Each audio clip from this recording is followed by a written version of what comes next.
এই নেল আর্টটা করতে আমার মাত্র লেগেছে 5 মিনিট। হ্যাঁ, সত্যি এটা করতে আমার মাত্র 5 মিনিট লেগেছে।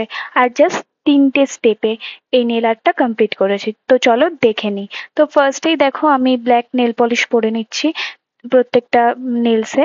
আমার আগেই নেলস গুলো লাগানো ছিল, প্রেস অন নেলস লাগিয়েছি। তো এর মধ্যে আগে ফার্স্টে ব্ল্যাক নেল পলিশ লাগিয়ে নিচ্ছি।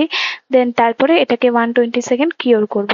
আর এটা থাম্বনেলে সত্যি বলছি, ব্ল্যাক নেল পলিশ লাগাতে বা যে কোনো নেল পলিশ লাগাতে এত স্যাটিসফাইং লাগে না, কি বলবো।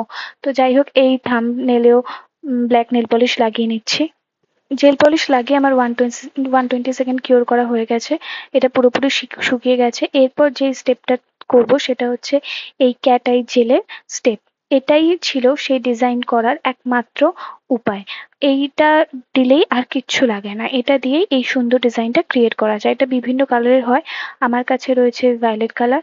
আর দেখো, এটার সাথে আমাদের এই ম্যাগনেটটাও দরকার পড়বে। এটাও শিলসেরই একটা ম্যাগনেট রয়েছে, এই ম্যাগনেট দিয়ে তুমি যেরকম চাও সেরকম ডিজাইন করতে পারো। তো এই দুটো মিলিয়েই হয় ক্যাট আই ডিজাইন। এটা দিয়ে বিভিন্ন রকমের ডিজাইন ক্রিয়েট করা যায়। তো আমি সব থেকে সিম্পল যে ডিজাইনটা সেটা আজকে ক্রিয়েট করে দেখাচ্ছি। আর হ্যাঁ, প্রত্যেকটা আঙুলেই কিন্তু এই একই সেম ডিজাইন রাখবো, এরপরে আবার নতুন কিছু ট্রাই করব।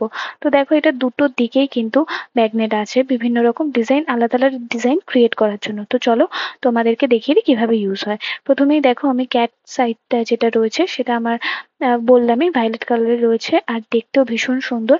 তো এটাকে আমি পুরো নেলস এর মধ্যে আগে আম, দিয়ে নেব, দেন তারপরে ম্যাগনেটের কাজ হবে। তোমরা ম্যাগনেট না ইউজ করে এইভাবেই রেখে দিতে পারো। এইভাবে দেখতেও ক্যাটাই ভীষণ ভীষণ সুন্দর দেখায়। তো তবু আজকে আমরা ম্যাগনেট ইউজ করব। দেখো, আমি একটা পার্টিকুলার অ্যাঙ্গেল নিয়েছি, এই অ্যাঙ্গেলে একদম কাছ থেকে ধরে কিছুক্ষণ রেখে দিলেই সঙ্গে সঙ্গে ক্যাটাই ডিজাইনটা কমপ্লিট হয়ে যাবে। এই একটা ম্যাগনেট দিয়েই বিভিন্ন রকমের ডিজাইন ক্রিয়েট হয়। আচ্ছা, আবার বলে রাখি, আমি প্রথমে যখন ড্রাই করেছি black nail polish, 120 second dry করে নিয়েছি পুরো। দেন তারপরে ক্যাটাই পলিশটা দিয়েছি। দিয়ে সেটা কিন্তু একদমই ড্রাই করবে না, ড্রাই না করেই সঙ্গে সঙ্গে ম্যাগনেটটা বসিয়ে দেবে। একটু কাছাকাছি বসাবে, তাহলে ডিজাইনটা আরো ঠিকঠাক হবে। আচ্ছা, লাস্ট স্টেপ হলো টপ কোটের স্টেপ। এই স্টেপটা কিন্তু কখনো স্কিপ করবে না। আর চেষ্টা করবে পলিশ দেওয়ার পর সঙ্গে ডিজাইন ক্রিয়েট করার পর সঙ্গে সঙ্গেই এইটাও টপ কোটটাও দিয়ে দিতে। আমি ক্যাটস আই 120 সেকেন্ড ড্রাই করে দেন তারপর টপ কোট ইউজ করেছি। আচ্ছা, এই ছিল আমার ডিজাইনের লাস্ট লুক। তো তোমরা অবশ্যই বলবে যে কেমন হয়েছে।